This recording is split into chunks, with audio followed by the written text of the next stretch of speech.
రాష్ట్ర చరిత్రలోనే అతిపెద్ద కుంభకోణం మద్యం స్కామ్ అందరికీ తెలిసిందే.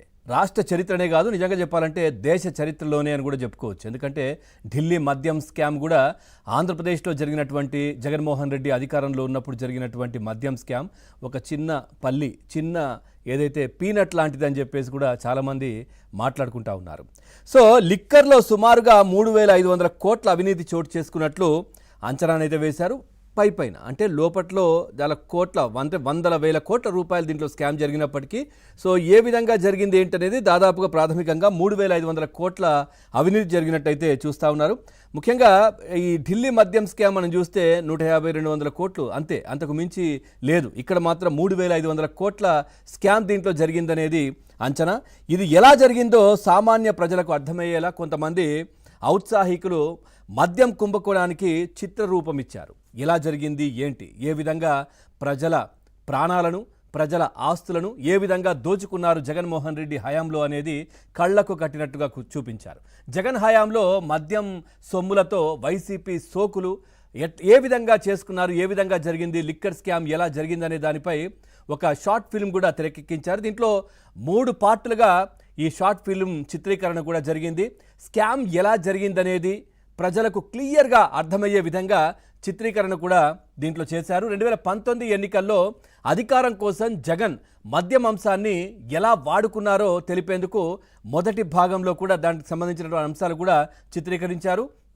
ఇక అధికారంలోకి రావడం కోసం మద్యం నిషేధాన్ని అమలు చేస్తామని జగన్ ఏ విధంగా చెప్పారు, ఆ తర్వాత పూర్తి మద్యపాన నిషేధం చేసిన తర్వాతే ఓట్లు అడుగుతారంటూ కూడా జగన్ చేసినటువంటి వాగ్దానం, ఇవన్నీ కూడా దాంట్లో ప్రస్తావించారు. ప్రజలకు మద్యం తాగకుండా ఉండేందుకు మద్యం ధరలను పూర్తిగా పెంచేస్తున్నామని చెప్పి ఏ విధంగా మోసం చేశారు అది కూడా అందులో పొందుపరిచారు. అట్లాగే చీప్ లిక్కర్ను అధిక ధరలకు అమ్మి ఏ విధంగా సొమ్ము చేసుకున్నారు జగన్ సర్కార్ అనేది కూడా దాంట్లో చూపించారు. అదేవిధంగా నాసిరకం బ్రాండ్లతో ప్రజల ప్రాణాలతో ఏ విధంగా చెలగాటమాడారు.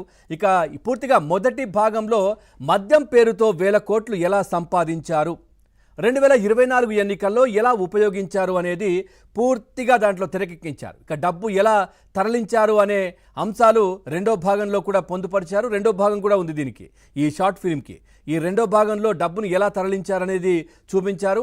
ఇక మద్యం డబ్బులు ఎక్కడి నుంచి ఎక్కడికి తరలించారనే అంశాలు మూడో భాగంలో కూడా దాంట్లో చిత్రీకరించారు. మద్యం పేరుతో విషాన్ని ప్రజలతో ఎలా తాగించారు, దానివల్ల ప్రజల ప్రాణాలతో ఎలా చెలగాటమాడారన్న అంశాలు ప్రస్తుతం సోషల్ మీడియాలోనైతే దీనికి సంబంధించినటువంటి షార్ట్ ఫిలిం వైరల్గా మారుతున్నటువంటి పరిస్థితి మనం చూస్తూ ఉన్నాం.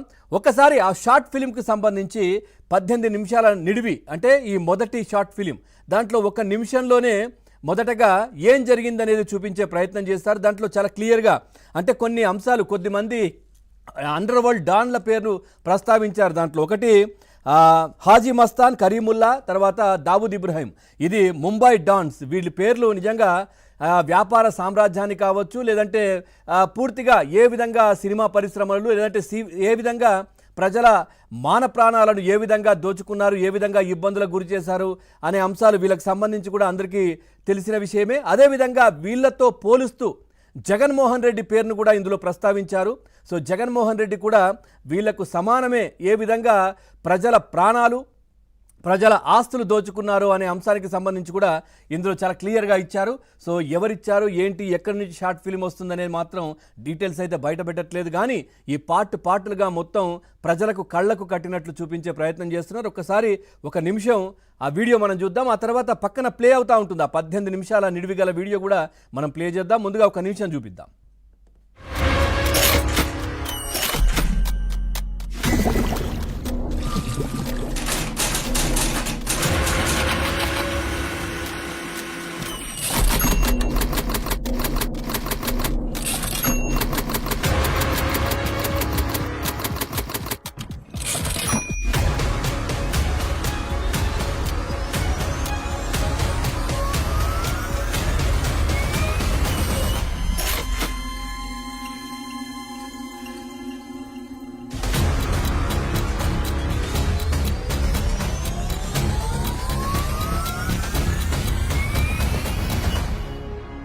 ఆ 2024 ఎన్నికలు జరిగే నాటికి అందనేది లేకుండా చేసిన తర్వాత నేను ఓట్లు అడుగుతానని చెప్పి ప్రతి అక్కకు చెల్లెమ్మకు నేను మాటిస్తా ఉన్నా. పూర్తిగా మద్యాన్ని నిషేధిస్తాం అని చెప్పి గట్టిగా కూడా చెప్తా ఉన్నా. వైఎస్ జగన్మోహన్ రెడ్డి అనే నేను ఆంధ్రప్రదేశ్ రాష్ట్ర ముఖ్యమంత్రిగా అంతఃకరణ శుద్ధితో ప్రజలందరికీ న్యాయం చేకూరుస్తానని దైవ సాక్షిగా ప్రమాణం చేస్తున్నాను. ఏపీలో నేటి నుంచి కొత్త మద్యం పాలసీ అందుబాటులోకి వస్తోంది. ఇకపై ప్రభుత్వమే మద్యం దుకాణాలను నడపనుంది. Inputs were picking up. Andhra Pradesh government has also now decided to increase alcohol prices by 50%. అత్యధికంగా మద్యం ధరల్ని షాక్ కొట్టేలా నిర్ణయించి మద్యాన్ని నియంత్రిస్తూ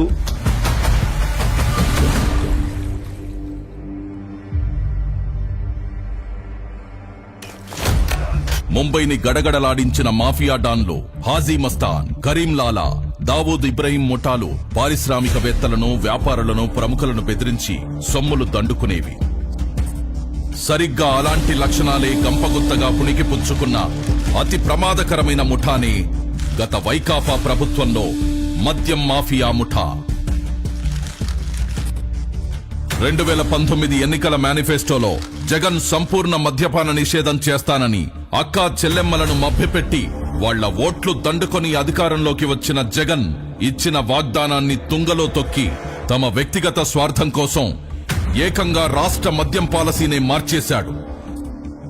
మద్యాన్ని నియంత్రించి కుటుంబాల్లో ఆనందాన్ని నింపే విధంగా కూడా మద్యాన్ని నియంత్రిస్తూ అక్క చెల్లెమ్మలకు తోడుగా ఉండే ప్రయత్నం చేస్తా ఉన్న ప్రభుత్వం కూడా మనదే అని చెప్పి అది ఇంటి పెద్దలను దాదాపుగా 30,000 మందికి పైన కూడా దీంట్లో మద్యం దాగి ఈ విషపు మద్యం జగన్మోహన్ రెడ్డి అధికారంలో ఉన్నప్పుడు ఈ విషాన్ని అమ్మి ప్రజల ప్రాణాలు తీసి డబ్బు కూడబట్టి ఏం చేస్తారు, ఏం చేసుకుంటారు? సో ఈ విధంగా ప్రజలకు అర్థమయ్యే విధంగా చాలామంది ఔత్సాహికులు షార్ట్ ఫిల్మ్స్ కూడా తీస్తూ ఉన్నారు. సో ప్రజలకు చాలా క్లియర్గా అర్థమవుతుంది. నిజంగా చెప్పాలంటే ప్రజలకు పూర్తిగా అర్థమైంది. సో కానీ కళ్ళకు కట్టినట్టు చూపించే ప్రయత్నమే ఇది. ఎందుకంటే ప్రజలకు అర్థమైంది కాబట్టి 11 ఇచ్చి పక్కన కూర్చోబెట్టారు, ఎక్కడా కూడా ప్రతిపక్ష హోదా ఇవ్వకుండా. సో దీన్ని చూసిన తర్వాత కూడా మళ్ళీ ఆ 11 కూడా వచ్చే పరిస్థితి ఉండదు. సో ఈ విధంగా చర్చ జరుగుతుంది. మనం ఈ అంశానికి సంబంధించి మనం చర్చలోకి వెళ్దాం. చర్చలో పాల్గొంటున్నారు TDP party leader Surender Naidu గారు లైవ్లో ఉన్నారు. నమస్కారం అండి. అదేవిధంగా కాంగ్రెస్ పార్టీ